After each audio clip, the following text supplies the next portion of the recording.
serai toujours avec. Très bien. Trop, c'est trop. On a vu les caméras, on va Kazadi. Kazadi a volé dans ce pays. Le président pris les débats pour dire que c'est un papa de famille. Mais Moutamba n'est pas un papa de famille. C'est quoi? Et même le président nous déçoit. On est dessus du président, décide de tout le monde. Trop, c'est trop. Le président de famille, quand même, c'est un papa des enfants. Mais Moutamba n'est pas un papa des enfants. C'est quoi? C'est ta photo et baka. Quand tu montres la révolution Moussous, tu dois comprendre. Moutamba, c'est un révoltant. Aïe, il a écarté la mafia. C'est une photo comprendre. Ces gens-là se sont réunis. De toutes les façons, Moutamba peut s'image malamu avant Moutamba bien travaillé parmi les ministres qui ont aidé Tshisekedi. C'est Moutamba. Qui ne sait pas? On a vu les Kazadi, Nicolas Kazadi à Idiawa. On a vu tout ça. Kazadi où? Il est libre, il fait tout ce qu'il fait. Après, il va détourner tout ça qu'il a détourné. La padère, tout le monde est en haut. Forage et Zawad. Caméra a détourné à 100 jours, 57 millions. Les lots caméras dehors, oui. Vous êtes décis on est trop décis de comportement et de président. On est désolé. On est désolé. Les procureurs ont acheté une parcelle en Bruxelles. Tout ça. On est désolé. Même les présidents, on est désolé du comportement des présidents. Le président veut prendre le débat. On a battu la diaspora. Ceux qui vont Congolais, à défendre Kazadi, elle n'a pas des enfants. À défendre Kamel, c'est un homme honnête. Mais Moutamba, c'est un hypocrite. Moi, je suis désolé, je reviens de trois Moutamba avec Babi, Balobi, les lots qu'il peut neige Moutamba là, la Makala. Yo Kantini. On a pas maman. Moutamba, c'est un jeune courageux. Il n'a pas peur de la prison.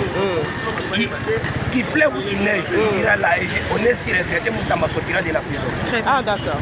Mais pour aujourd'hui, c'est normal qu'il soit condamné. Pour aujourd'hui, c'est normal parce qu'il dit ce que le procureur n'a pas qu'à gommer. Comment quelqu'un, quelle infraction dans notre constitution qui dit que non, si tu portes un infligé de quelqu'un, c'est l'infraction. N'y pas. À un certain temps, ça c'est l'usurpation de pouvoir. À un certain temps, il exagère. Que liberté en exact, dans la démocratie. Moutamba devient comme un bouc émissaire. Na procès, ba intimidaka, ba sala boy, Moutamba loba, azo milaki. Mais peut-être que Bazobo est non, maman.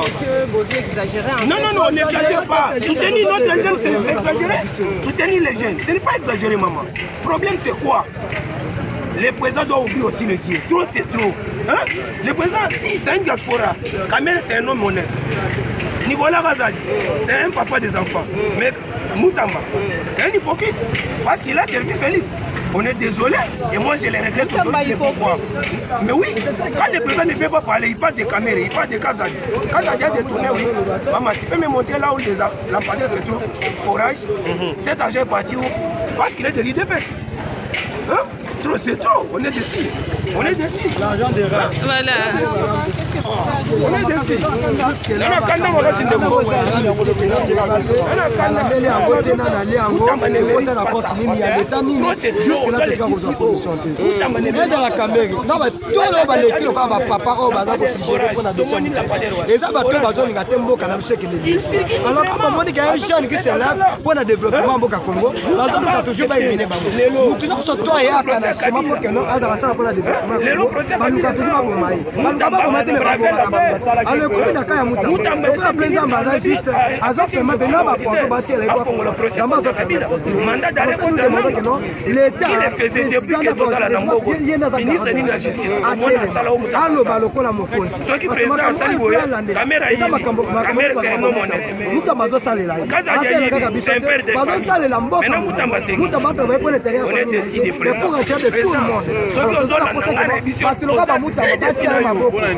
Comportement là hier, on défend la diaspora, mais Moutamba c'est une innocent,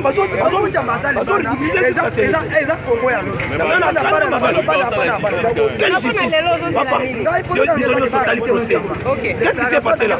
Avec des intimidations, depuis quand la Cour de cassation a interprété des lois. Moutamba constitutionnel, sur place, des coups d'État constitutionnels qui ne le sait pas. Cour de cassation, comment on va interpréter loi? Dans quel pays? Loi, il y a Moutamba Nyonso piétiné. Comment on a levé l'immunité de Moutamba dans l'Assemblée nationale? On le sait, trop, c'est trop. Quand Kazadi vole, c'est un père de famille.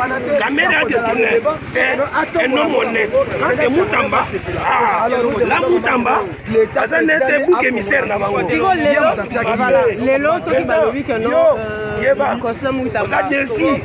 Yeba ki yo bilo on salon 2028 au miko sageno au glissé mandat reza kabiso ba to bunda oza ba pota na nzoto pona yo na tanka bi to ko bunisa yo liso to nimito kende bo président okota mambo tango okota ya kamera okota ndeni un homme honnête to landa kite okota ya kasa ndeni un père de famille on va laisser biso place to moni lampadaire to moni forage trop c'est trop c'est trop Tozana kanda bele comportement présent zo c'est périsate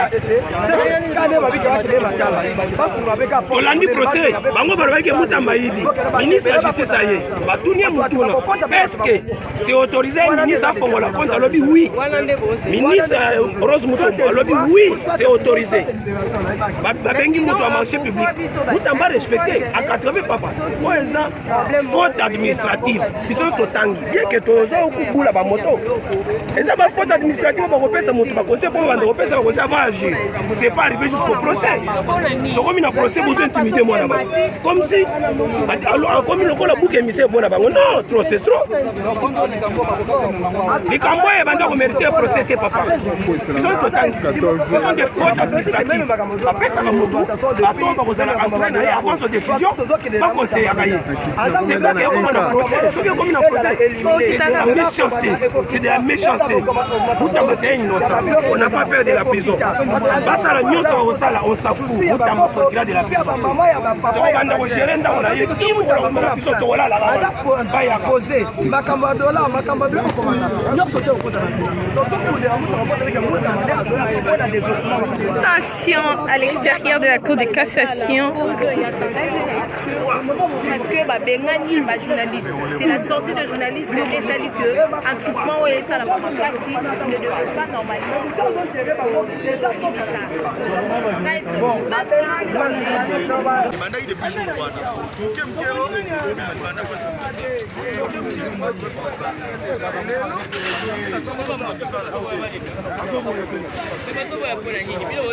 Bonjour papa.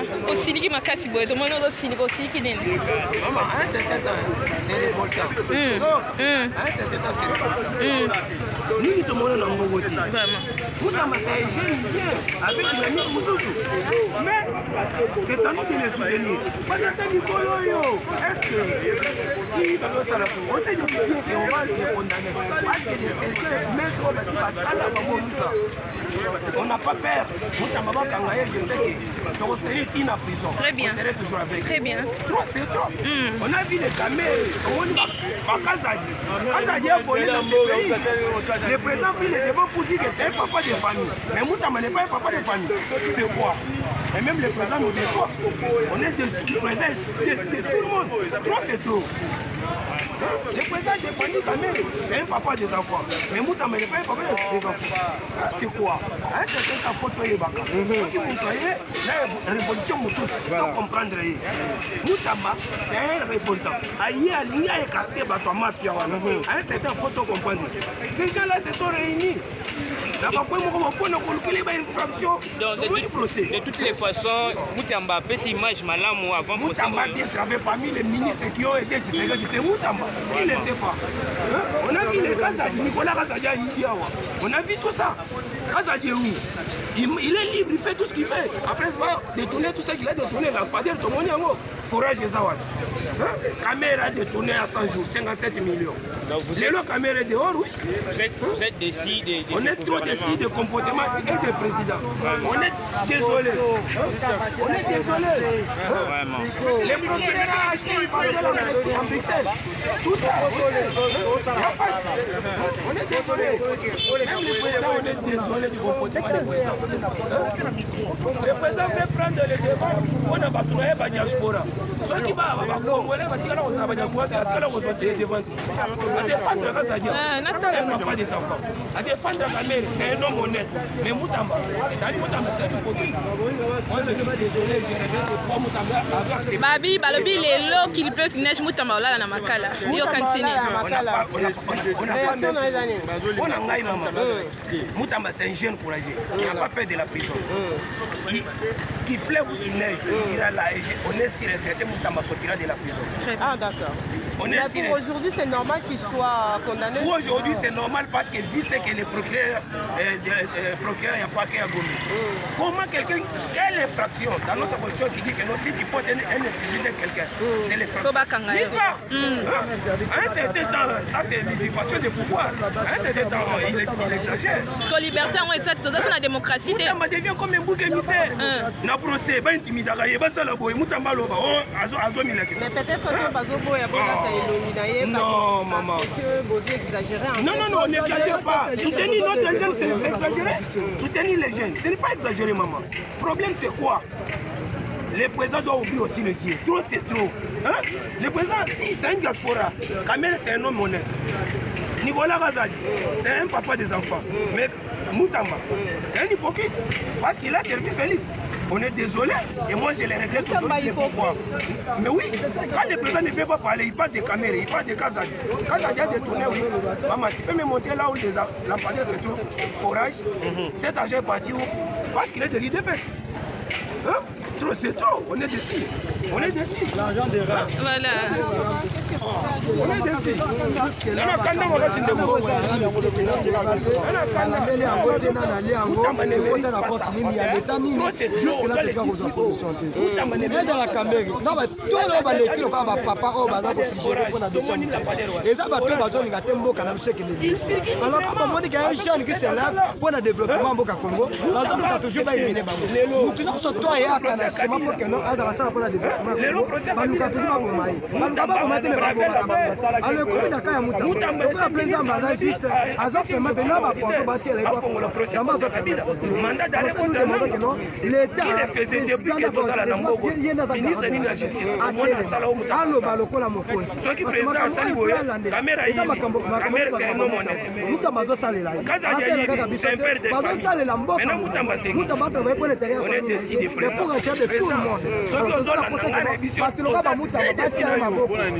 comportement na ye azo défendre ba diaspora azo yinza mais Moutamba c'est innocent azo ridiculiser tout ça c'est là Congo ya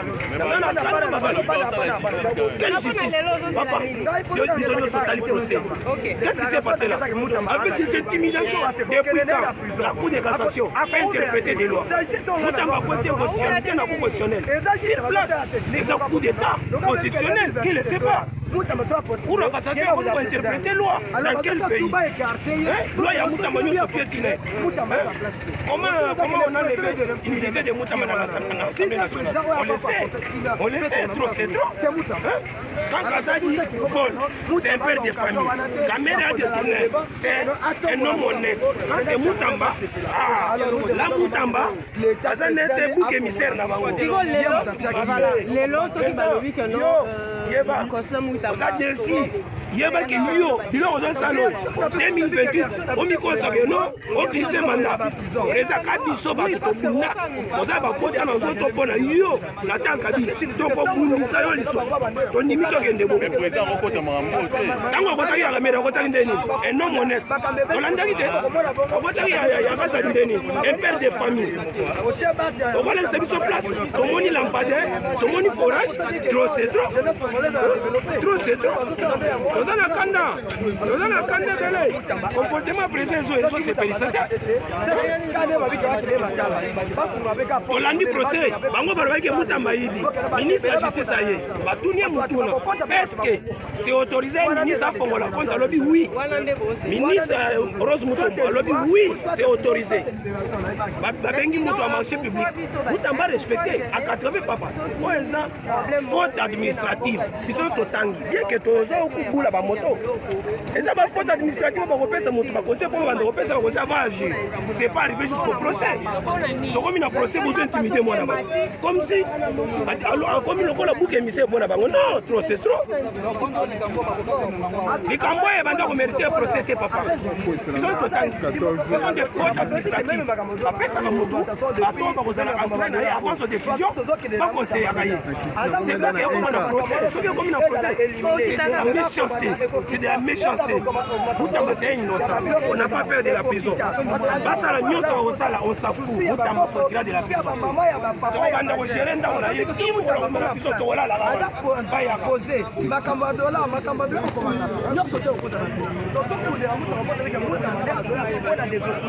Attention à l'extérieur de la cour de cassation. Parce que Bengani, journaliste, c'est la sortie de journaliste et ça dit que un groupement où ça la démocratie ne devrait pas normalement.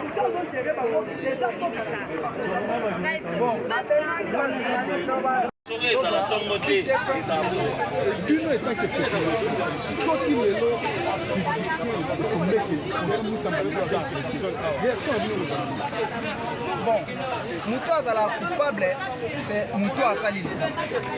Mais la personne a Salili comme comment il peut être coupable. C'est pas commis donc pour le banni. C'est politique. Pourquoi ça coupable était? Ni l'union sur une bombe ils en abattent. Société Zion existe. Ni témoignent surtout par expert à la banque va témoigner que non.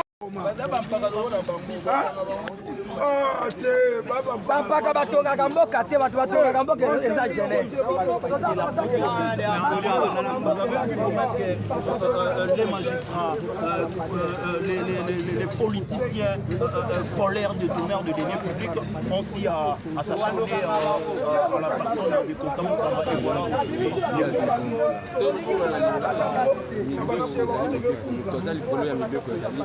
La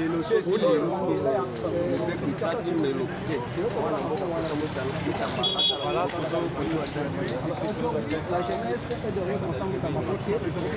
Nous avons vu que non, il y a un complot contre la jeunesse.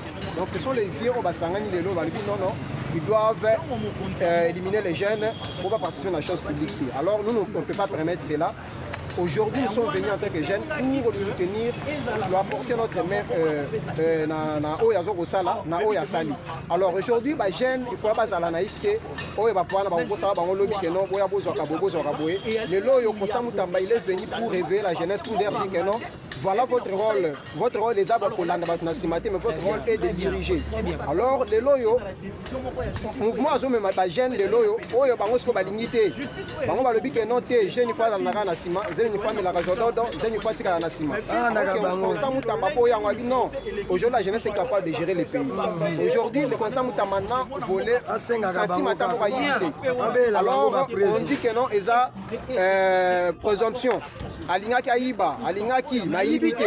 Donc l'argent se trouve dans la caisse de l'État. Bref, l'État congolais continue à Baboka. Donc vous voyez que non, tant l'État, parce que l'État n'a rien perdu en termes de l'argent. Moi, que non, l'État a dépensé tout le monde pour engager Baboka. Alors je pense que non, ce que le ministère public fait, ils agissent à acharnement, ou ils ont derrière le complot politique, ou ils ont apprécié le Kende.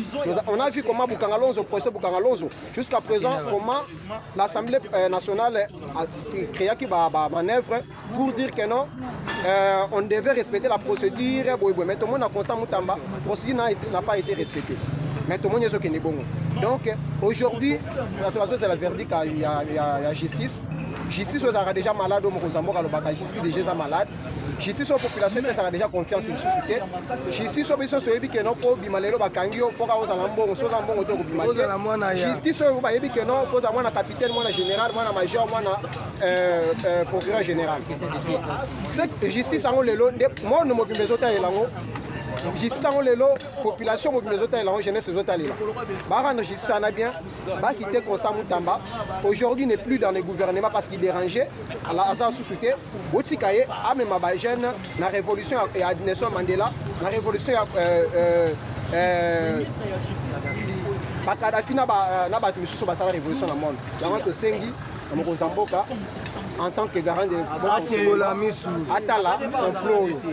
Et bien que non, parce qu'il a attaqué Joseph Kabila.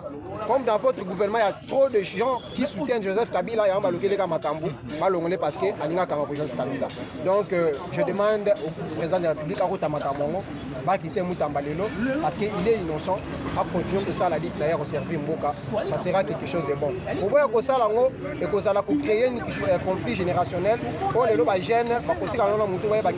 il y avait un moment où un jeune qui est innocent et un jour, ça sera pire pour le pays. Donc pour nous, je demanderai au chef de l'État, à Maël et la justice, à la complot, il va nous passer mais nous avons continué que justice n'a pas été très bien. Dans ça, nous avons très bien. Nous avons pour ça juste les actes qui vont quitter ces contrats Moutamba. Parce qu'à éviter le roman voté, bon, on va se luka, ils en ont un cas à compte, ils en ont un cas à banque. Donc, ils en ont évité, va quitter sans problème. Parce que biso, population, jeunesse congolaise, ils en ont pour ça.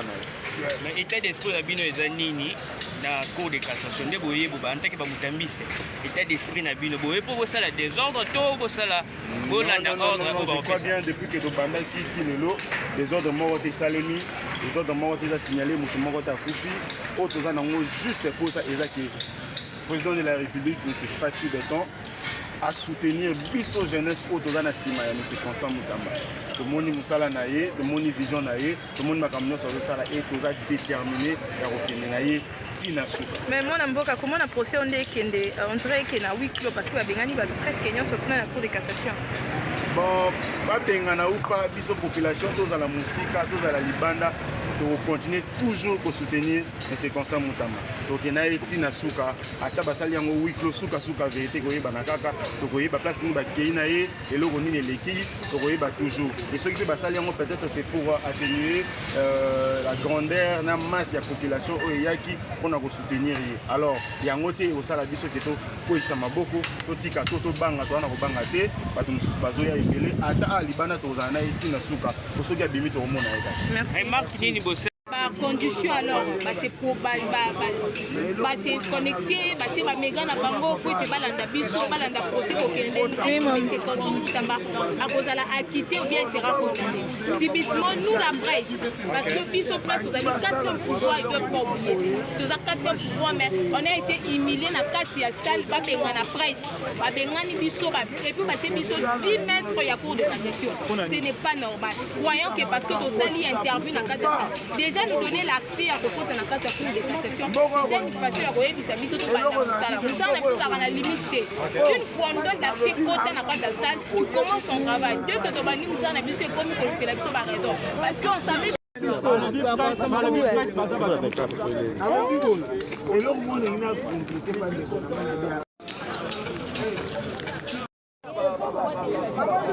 machette na waminduki awa réellement.